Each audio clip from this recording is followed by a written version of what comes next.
Imagine une ville encerclée par le plus puissant empire du monde. Des milliers de soldats romains, convaincus que la victoire est déjà à eux.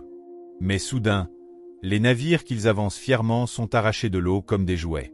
Leurs machines de siège s'effondrent mystérieusement. Les troupes paniquent. Un seul nom circule dans les rangs, à voix basse, comme un avertissement.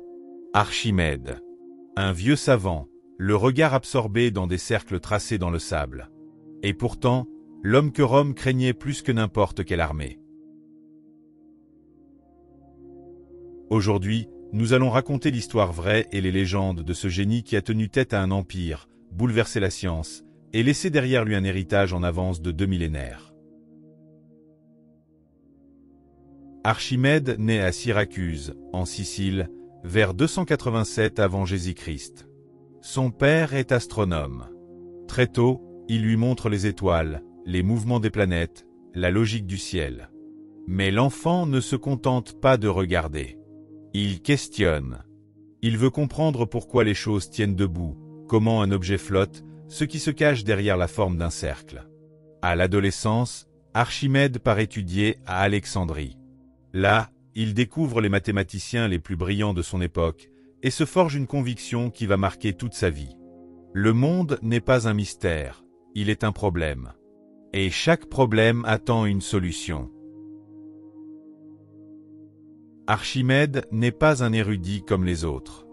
Il est connu pour disparaître pendant des heures, parfois des jours, perdu dans ses réflexions. Les habitants le voient marcher dans les rues, totalement absent, les bras chargés de planches couvertes de formes géométriques. On dit même qu'il oublie souvent de manger. Et pourtant, c'est dans ses absences que naît son génie. Il calcule la valeur de pi comme personne avant lui. Il imagine la spirale d'Archimède.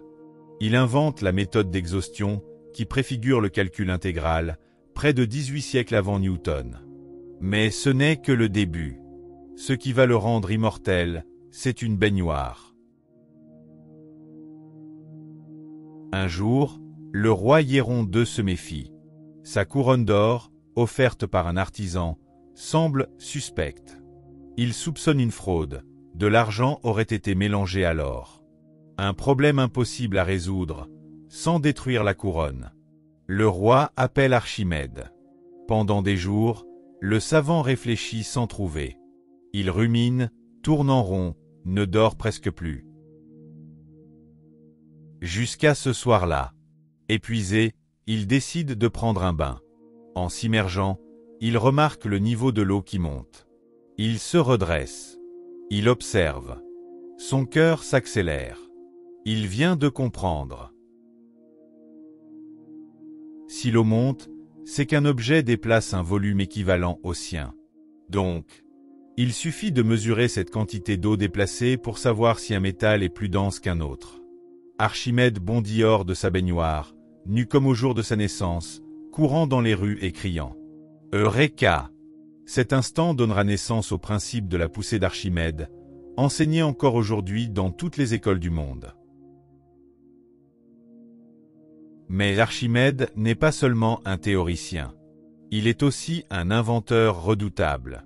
Il crée la vis d'Archimède, capable d'élever l'eau contre la gravité. Il perfectionne le palan, qui permet à un seul homme de déplacer des charges colossales. Il développe des catapultes plus puissantes et plus précises que tout ce que l'Antiquité connaissait. Et un jour, pour prouver ses théories, il tire un navire colossal à lui seul, sous les yeux sidérés du roi. C'est ici qu'on raconte qu'il aurait dit, peut-être en souriant, « Donnez-moi un point d'appui, et je soulèverai la terre. »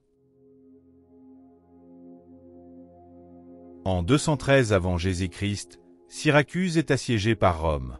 Et Archimède, âgé de plus de 70 ans, va devenir l'arme secrète de la ville.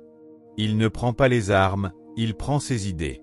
Sur les remparts, il installe des catapultes de longue portée, des machines de tir réglées pour chaque distance, des bras mécaniques capables de saisir les navires par en dessous, de gigantesques leviers conçus pour renverser les galères romaines. Les soldats romains voient leurs bateaux secoués, soulevés, puis écrasés dans l'eau. La rumeur se répand. Ce n'est pas une guerre, c'est Archimède qui joue avec nous. Les Romains ont peur. Marcellus lui-même, leur général, dira plus tard que contre Archimède, même leur machine semblait primitive. Quant aux fameux rayons brûlants qui enflammeraient les navires avec des miroirs, les historiens débattent encore. Vrai ou pas, la légende a fait son œuvre. Après plus de 2 ans de résistance, Syracuse finit par tomber.